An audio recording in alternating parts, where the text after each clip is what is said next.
नमस्कार, आप देख रहे हैं गोरखपुरिया न्यूज चैनल और मैं हूं आपके साथ वैशाली।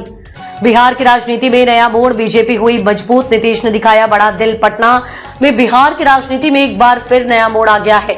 भारतीय जनता पार्टी बीजेपी अब बिहार में पहली बार इतनी मजबूत हो गई है कि इसने राज्य सरकार में अपनी स्थिति को मजबूत किया है। बुधवार को मुख्यमंत्री नीतीश कुमार ने कैबिनेट विस्तार करते हुए 7 बीजेपी विधायकों को मंत्री बनाया है, जबकि जेडीयू से कोई भी मंत्री शपथ नहीं लिया। इस अचानक हुए घटनाक्रम ने सबको झोंका दिया, क्योंकि पिछले 1 साल से बीजेपी और जेडीयू के बीच खींचतान जारी थी।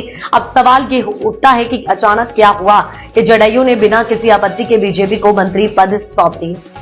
नीतीश और बीजेपी का गठबंधन 3 दशकों का इतिहास। नीतीश कुमार और बीजेपी का गठबंधन 3 दशकों पुराना है, लेकिन इस दौरान इन दोनों दलों के रिश्ते कई बार बने और बिगड़े।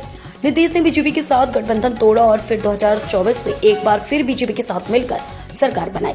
बदलते राजनीतिक माहौल और महाराष्ट्र में सत्ता परिवर्तन के बाद नीतीश और जेडीयू अब बीजेपी से 2025 में मुख्यमंत्री पद की गारंटी चाह रहे थे।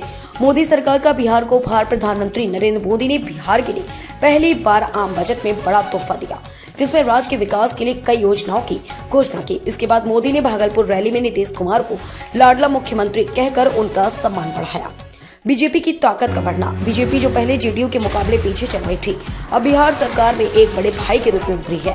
2020 में बीजेपी ने जेडीयू से ज्यादा सीटें जीती थी और अब उसके पास मंत्री पदों की संख्या भी जेडीयू से कहीं अधिक हो गई है। बुधवार को हुए शपथ ग्रहण के बाद बिहार सरकार के कुल 36 मंत्रियों में से 21 मंत्री बीजेपी से हैं, जबकि 13 मंत्री जेडीयू से हैं।